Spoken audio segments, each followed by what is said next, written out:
Well, let's get into a slightly happier subject now. The Shanghai Free Trade Zone was unveiled last month.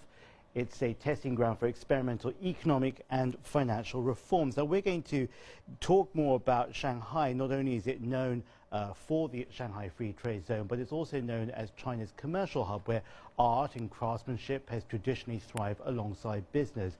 Our reporter Shi Wenjing is in Shanghai. She's explored some of the city's narrow lanes and its old residential compounds to look at two street craftsmen and the skills in danger of vanishing forever.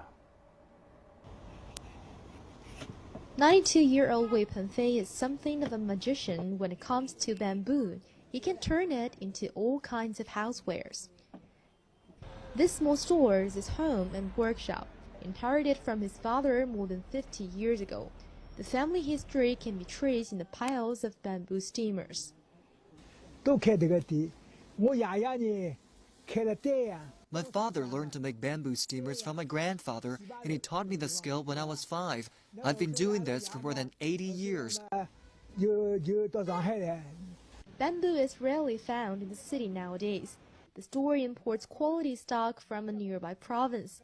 It takes about an hour to make a bamboo steamer.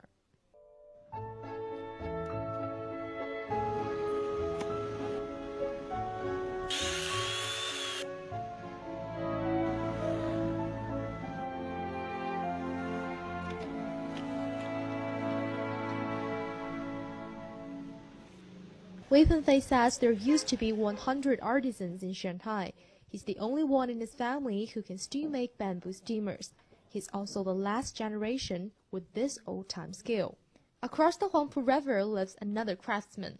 Wang Hongchun specializes in the rabbit lanterns, a New Year tradition during China's Lantern Festival.